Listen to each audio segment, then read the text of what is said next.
তোমার কি হয়? আমার বাবা। ও ওই পাশ দিন কদিন পর পর আসো দেখতে? 15 দিন পর। কতক্ষণ দেখতে পারো?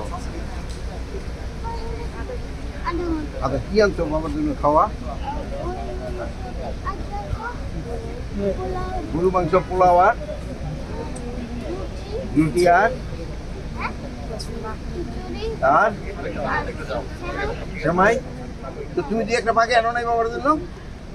হ্যাঁ তুমি কোন ক্লাসে পড়ো?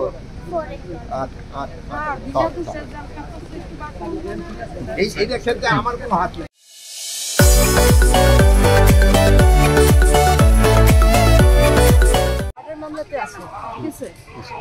আমাদের হচ্ছে আমরা বাসা থেকেও বের হই, আমরা টিভিতেই দেখছি ওনাকে জাস্ট মিথ্যা মামলার মধ্যে নিয়ে গেল।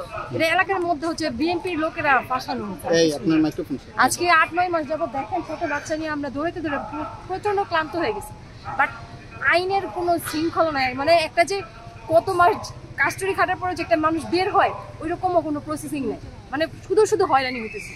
আমাদের ওরকম পুরুষও নাই যে আমাদের পিছনে দৌড়াবে। আমরা আজকে মহিলা মানুষ, আমরা দৌড়াইতে দৌড়াইতে আমাদের আমার দেবর থাকে হচ্ছে দেশের বাহিরে, আমাদের কোনো পুরুষ না, আমার শ্বশুর হচ্ছে অসুস্থ, আর আমার হাজবেন্ডই একজন যে আমাদের দেখাশোনা করতো, তা মিথ্যা মামলা এখন জেলে আছে। আজকে 9 মাস। কোথায়? আমরা বাড্ডা থেকে এসেছি। এই কিছুক্ষণ আগে যে গাড়ি থেকে নেমে যিনি আপনার সাথে কথা বলেছেন তাকে কি আপনারা চেনেন?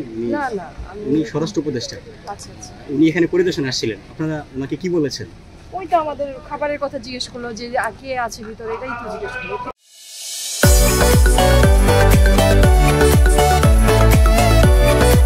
বাবাকে দেশ থেকে দেখতে কতদিন পর পর আসেন?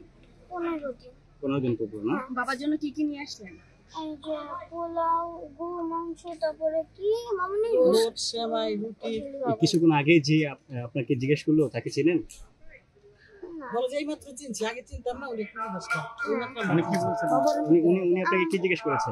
আমার নাম জিজ্ঞেস করছে, কি খাবার আছে আর কি কি আনছো, আমার ভিতরে কে আছে। বাবা ছাড়া প্রথমবারই, বাবা ছাড়া প্রথমবার না, আমাদের হচ্ছে রোজার ঈদেও আমাদের একাই, ঈদুল ফিতর, ঈদুল আজহা দুটোই, কুরবানি ঈদেও আমরা আলাদাই কাটতে। আচ্ছা বাবা থাকলে কি দিত ঈদের দিন? বাবা কি কি দেয় আপনাকে? কি গিফট দিত? হ্যাঁ এবার কি বাবাকে মিস করতেছেন? বাবা গিফট দিয়েছে তোমাকে? এবার ঘুরতে গিয়েছিলাম।